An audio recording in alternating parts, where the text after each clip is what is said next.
Aishwarya Chawla. I've completed my graduation from Punjab University, Chandigarh, after which I did my MSc in Molecular Medicine from Jawaharlal Nehru University, New Delhi, and I belong to Chandigarh. Talking about my teaching career, so I'm very passionate about teaching. I've also taught class 11th and 12th students during my graduation for almost 2 years. So I welcome you all to my demo lecture for zoology faculty. So in this lecture today, I will be discussing about the topic of life cycle of Plasmodium, which is your part of the chapter called Human Health and Diseases, right? So let's get started with Plasmodium. So Plasmodium is a parasite that is known to cause malaria, right? Malaria in human beings. So malaria is a very prominent disease. Almost 6 lakh cases of malaria, malarial deaths are reported every year in India, right? So it is a very prominent disease. Talking about the classification of Plasmodium, so it belongs to the kingdom Protista.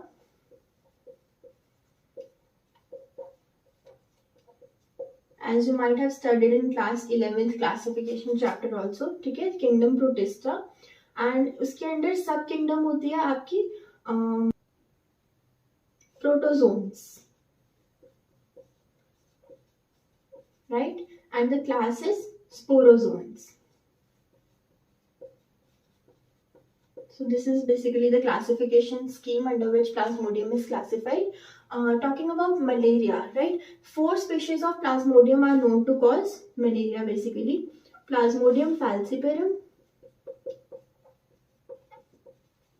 then Plasmodium vivax, Plasmodium malariae, and Plasmodium ovale. Now out of these 4, Plasmodium falciparum is the most prominent one, okay, because it is known to cause the most severe cases of malaria in human beings, which is malignant malaria कहते हैं जिसको हम, ठीक है. So what happens is, talking about the life cycle of Plasmodium, it is basically a digenetic parasite, ठीक है.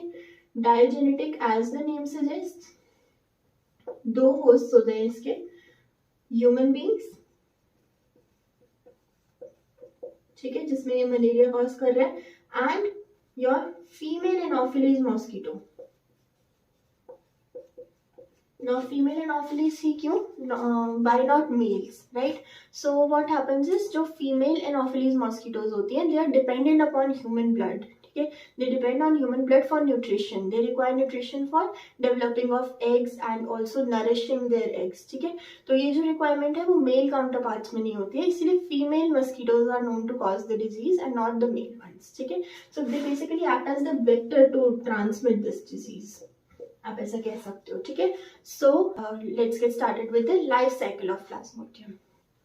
So now talking about the life cycle of Plasmodium, what happens is it has 2 hosts, as I told you already, female Anopheles mosquito and then human being. So let's consider कि ये जो boundary है, this is the body of a human being, and यहाँ पे this green boundary represents the body of a female infected mosquito, ठीक है, जो female Anopheles है, infected mosquito, ठीक है. What happens is, इसके जो सिलिवरी ग्लैंड्स होते हैं, कि इन्फेक्टेड मस्कीटो के जो सिलिवरी ग्लैंड्स होते हैं, उसके अंदर स्पोरोजोइड्स प्रेजेंट होते हैं, ठीक है. Sporozoite is the infective stage of this parasite, right. What will happen, जब ये बाइट करेगा किसी ह्यूमन बीइंग को, ठीक है, when it bytes a human being, what will happen, it will transfer the sporozoites through the skin into your blood stream, ठीक है. तो क्या होगा, ये जो स्पोरोजोइड्स है ट्रांसफर हो जाएंगे into the blood stream of human being. Blood के थ्रू ये ट्रैवल करके डायरेक्टली सबसे पहले जाता है हिपैटोसाइट्स के पास, your liver cells, right. Hepatocytes के अंदर क्या होता है कि एसेक्सुअल रिप्रोडक्शन होती है through multiple fission. Multiple fission के थ्रू ये डिवाइड करते हैं, ठीक है, and they form multiple more parasites, ठीक है. बहुत सारे पैरासाइट्स लिवर सेल के अंदर प्रोड्यूस होना शुरू हो जाते हैं. तो अल्टीमेटली क्या होगा, पैरासाइट्स प्रोड्यूस हो रहे हैं, तो ultimately liver cell will burst out to release those parasites, right.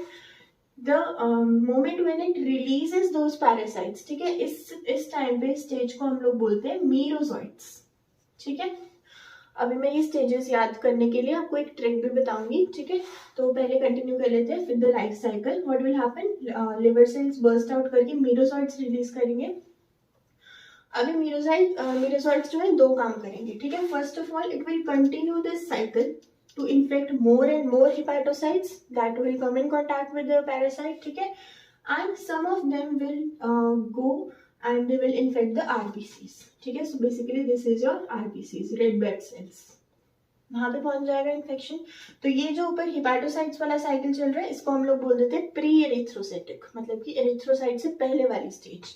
And this stage is known as erythrocytic stage. Erythrocytic cycle चलता है यहाँ पे, ठीक है. तो यहाँ पे भी क्या होगा, अब जो ये मीरोजॉइट्स हैं ये आरबीसीज के अंदर डिवाइड करेंगे और इस स्टेज पे, ठीक है, आरबीसीज वाली स्टेज को हम लोग नाम दे देते हैं ट्रोफोजोइट्स, ठीक है. अब ये यहाँ पर डिवाइड करते हैं और यहाँ पे बहुत सारी स्टेजेस होती है. The most prominent one being your ring signet stage, but अभी हम डिटेल्स में नहीं जा सकते, ठीक है. सो व्हाट हैपेंस इज यहाँ पे इसकी मल्टीपल फिजन होगी and it will burst the RBCs to infect even more RBCs again, वैसे जैसे ऊपर हो रहा था, ठीक है. Now the important thing here is कि बहुत सारे और साथ यहाँ पे इस स्टेज पे रिलीज होता है हीमोजोइन टॉक्सिन, ठीक है. तो ये वो स्टेज होती है जब ये हीमोजोइन टॉक्सिन रिलीज होता है. This is the stage of fever and chills, ठीक है, जो मलेरिया के दौरान आते हैं, ठीक है. सो व्हाट हैपेंस इज ये जो फीवर होता है वो कंटिन्यूस नहीं होता है, इट हैपेंस इन स्टेजेस, ठीक है. क्यों होता है ऐसा, क्योंकि अब आरबीसीज इन्फेक्ट हो रहे हैं, ठीक है. The moment they will burst, ठीक है, उस टाइम पे हीमोजोइन रिलीज होगा और उस टाइम पे फीवर्स एंड चिल्स आएंगे and they will infect more RBCs. अब जो वो वाले आरबीसीज हैं वो जब बर्स्ट करेंगे उस टाइम पे नेक्स्ट फीवर आएगा, ठीक है. तो there is periodic occurrence of your fever in your malaria disease, ठीक है. देन व्हाट विल हैपन, यहाँ से ही कुछ पैरासाइट्स निकल के ट्रांसफॉर्म हो जाएंगे गेमेटोसाइट्स में, ठीक है. गेमेटोसाइट्स बन जाएंगे, ह्यूमन बींग्स के अंदर ही बन जाते हैं गेमेटोसाइट्स, बट वो फ्यूज नहीं करते हैं. क्यों नहीं करते हैं, बिकॉज फेवरेबल कंडीशंस प्रेजेंट नहीं होती है, ठीक है. We are warm blooded animals, right. तो उनको कुछ फेवरेबल एनवायरमेंट चाहिए होता है मस्कीटो के अंदर जो मिलता है उनको सेक्सुअल रिप्रोडक्शन करने के लिए. अब क्या होगा, अभी इन्फेक्टेड ह्यूमन बींग को अगर एक और फीमेल एनोफिलीज मॉस्किटो बाइट कर ले तो ये सारी स्टेजेस जो हैं वो फीमेल एनोफिलीज मॉस्किटो के अंदर ट्रांसफर हो जाएगी. That means gametocytes will get transfer to the next female anopheles mosquito, ठीक है. अब यहाँ पे इसकी सेक्सुअल रिप्रोडक्शन होगी कैसे, this gametocytes will transform into gametes, ठीक है. This is your micro and macro gametocytes. They will fertilize to form a zygote and then zygote will form the sporozoites again, जो कि उसके सलाइवा में चले जाते हैं. And this stage this happens in the mid gut of your mosquito, ठीक है. So this is it. अब यहाँ पे जाइगोट जो है अगेन स्पोरोजोइट्स फॉर्म कर देता है. बेसिकली यहाँ पे बहुत सारी न्यूक्लियर डिविजन्स होती हैं विदाउट साइटोकाइनेसिस, ठीक है. So that is the detailed part and they basically then burst to form your sporozoites and then ये साइकिल कंटिन्यू होता रहेगा ऐसे, ठीक है. Now here is the trick to remember all the stages of this parasite and the trick is silly monkeys tickle gorillas,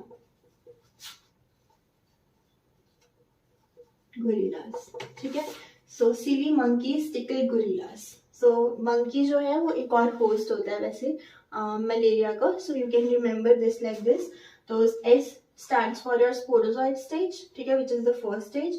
M stands for your merozoid stage, then T for trophozoid stage, and then G for gametocytes, ठीक है. Silly monkeys tickle gorilla. So this is all about the cycle, the life cycle of your plasmodium.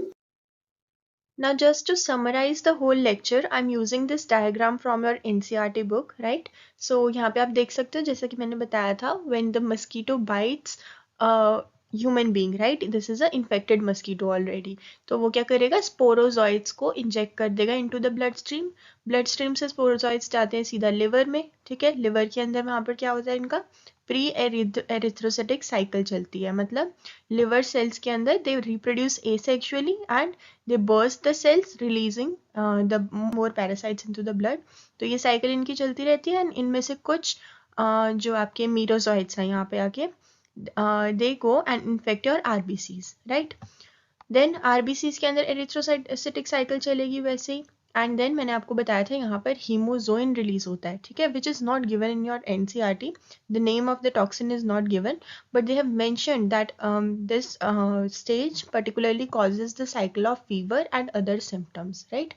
तो अब यहाँ से निकल के यहाँ पे इस स्टेज पे क्या बोलते हैं हम पैरासाइट को, trophozoites. Just remember the mnemonic that I have given, the trick to remember all the stages, right? क्या थी वो trick, silly monkeys tackle gorillas, ठीक है। सो टी फॉर ट्रोफोजोइड्स और उसके पास गोरिल्लास के लिए जी फॉर गेमिटोसाइट्स आ जाएंगे आपके। तो आरबीसीज में से कुछ पैरासाइट्स निकल के आपके क्या बना देंगे, गेमिटोसाइट्स, ठीक है, मेल एंड फीमेल गेमिटोसाइट्स, और we can call them as microgametocyte and macrogametocyte, ठीक है। अब जब इस इन्फेक्टेड ह्यूमन बीइंग को कोई और फीमेल एनोफिलीज मस्कीटो आके बाइट करेगा तो क्या होगा, ये गेमिटोसाइट्स उसके ब्लड स्ट्रीम में ट्रांसफर हो जाएंगे, देन वहाँ पे जाके फर्टिलाइजेशन हो जाएगी, sexual reproduction, right, and also the development of the mosquito takes place inside the intestine. I told you it happens in the mid gut particularly, ठीक है। उसके बाद में they release the sporozoites into your salivary glands और ऐसे ये cycle repeat होता रहता है, ठीक है। So this is all about the lecture. I hope you understood the life cycle of Plasmodium and thank you very much for your time and patience. Thank you.